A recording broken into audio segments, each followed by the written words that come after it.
tinnitus, rhinoplasty, gastroesophageal reflux disorder. These are some large, intimidating words. However, with the use of medical terminology, we're able to break these down into some less frightening, common disorders. Tinnitus is no more than ringing in the ears. Rhinoplasty, surgical repair of the nose. And gastroesophageal reflux disorder, or GERD, is simply acid reflux. Hello class, my name is Mark Snyder, and today I'll be talking to you about taking medical terminology at Delaware Technical College.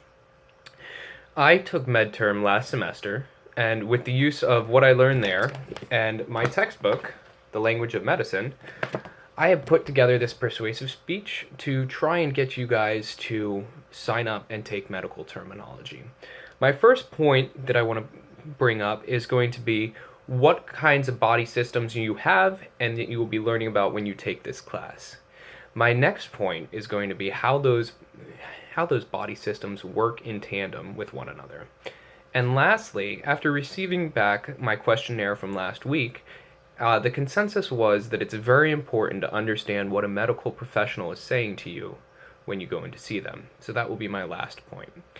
Getting right into it, you have several different body systems that you'll be learning about. There are the gastrointestinal system, the urinary system, the nervous system, musculoskeletal, everything that makes you you. You'll learn about it and what kinds of things it's going to be doing. So for example, in your musculoskeletal system, you have your bones. And in those bones, you have nerves and blood vessels that run through and actually help produce the blood cells in your body. So when you're learning about these, you'll learn words that kind of replace your everyday word. And it's kind of what makes things seem so scary when you hear a doctor say them. So for example, rene is kidney and hepat is liver. So renal failure is kidney failure, and hepatitis, is no more than inflammation of the liver. So when it's broken down like that, it's not as scary. Although each system has its own different functions, they all work together to help you live every day.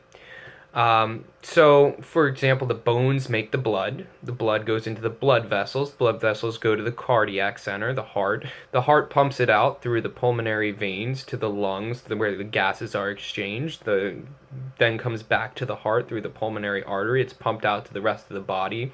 Say it goes to the muscles of the small intestine, which gases will be exchanged again, and peristalsis will be moved with the muscles.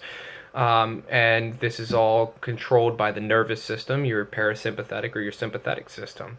So as you can see, everything goes hand in hand and needs to be working well together. So if, for example, somebody was diagnosed with ileus, a loss of peristalsis in the intestines, peristalsis is just a wave-like muscular movement moving food through your digestive system. So if there was, say, a loss of peristalsis, the food would just sit there in the intestines. And that might cause a headache because you're not getting enough nutrients absorbed that you need. So most importantly is the application of this knowledge. And you'll learn in this class that medical professionals, such as a masseuse or a doctor, are going to use big words. And they're going to use something, perhaps somebody comes out and says, cholelithiasis. You have cholelithiasis. This is no more than gallstones in the gallbladder. So knowing that, it kind of puts it in perspective as to something you hear about more often than not. So maybe you went in and the doctor said that they wanted to do an erythrocyte sedimentation rate test.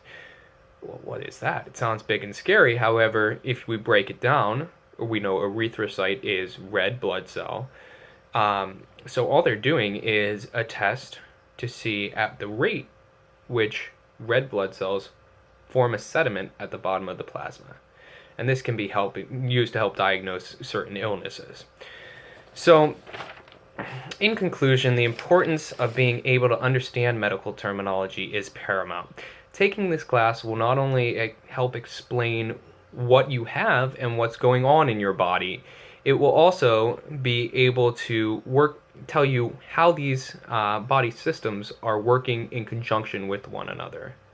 On top of that, most importantly, you're going to speak, when you speak with a medical professional, you will be able to have a better understanding of what they're telling you, and you'll be able to pass that knowledge on to somebody else and be able to take the appropriate steps when you know what's actually wrong with you. So embrace that knowledge and use it as a shield against the unknown. To quote Sir Francis Bacon, knowledge is power. Good night and good luck.